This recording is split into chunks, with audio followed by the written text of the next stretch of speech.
বন্ধুরা, তোমরা সাথে থেকে দেখে নাও কিভাবে আমি প্রেসার কুকারে এই সুস্বাদু পাস্তা রেসিপি তৈরি করেছি। গরম ফুটন্ত জলে 1 বাটি পরিমাণ পাস্তা দিয়ে দিয়েছি, আর এখানে হচ্ছে 1 চামচ আমি সয়াবিন তেল দিয়ে দিয়েছি। পাস্তাগুলো যেন ঝরঝরে থাকে, একটার সাথে আরেকটা লেগে না যায়। আর পাস্তাগুলো খুব বেশি সিদ্ধ করা যাবে না, অল্প একটু সিদ্ধ করতে হবে। এখন আমি এখানে টুকরো করে কেটে রাখা মাংস দিয়ে দিলাম।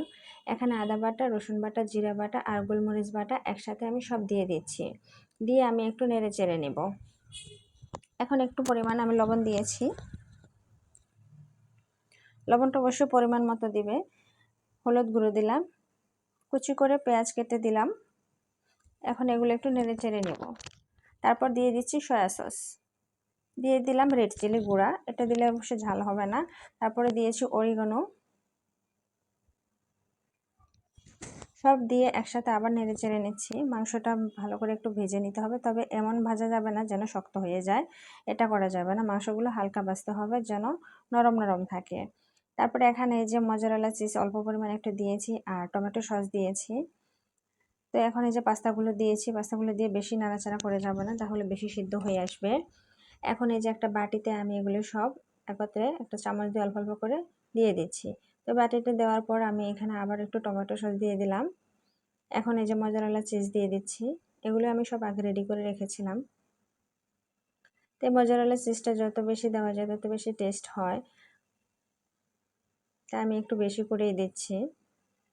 এখন আবার একটু টমেটো সস দিয়ে দিব। এখন এরকম করে আমি হচ্ছে সবগুলা বাটি সাজিয়ে নেব। আমি এখানে 3টা বাটি করেছি, 3 বাটিতে দিব। আমি সবুজ ক্যাপসিকামটা দিয়ে দিয়েছি, আর এই যে মজারেলা চিজ আবার দেওয়া হচ্ছে। এখন এরকম করে দেখো 3টা বাটি আমি সাজিয়ে নিয়েছি একের পর এক। এখন আমি এগুলো নিয়ে প্রেসার কুকারে বসিয়ে দেবো। এই যে প্রেসার কুকারে বসিয়ে দিয়েছি। এটা তোমরা গ্যাসের চুলায় করতে পারো, আর যদি কারেন্টের চুলায় তোমার হচ্ছে ইন্ডাকশন প্রেসার কুকার থাকে সেটা দিয়েও করতে পারবা।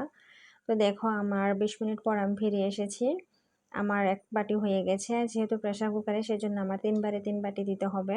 আর যদি ওভেনে করতে অবশ্যই 1 বাটি দেওয়া যেত, তাই না? তো দেখো আমার সবগুলা বাটি হয়ে গেছে একসাথে। তো কালারটা কেমন হয়েছে, খুব সুন্দর হয়েছে, একদম ওভেনের মতোই হয়েছে। দেখতে ইয়ামি ইয়ামি লাগছে। আসলে এভাবে পাস্তা রান্না করলে খুবই মজা হয়। তোমরা চাইলে এটা বড় ছোট সবার জন্যই করতে পারো, কিংবা বাচ্চাদের টিফিনেও করে দিতে পারো। খুব বেশি একটা সময় লাগে না এগুলি করতে।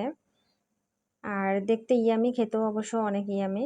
তোমরা একদিন বাসায় এগুলো করে ট্রাই করে দেখতে পারো কেমন হয়। এগুলো কিন্তু দোকানে অনেক দামে সেল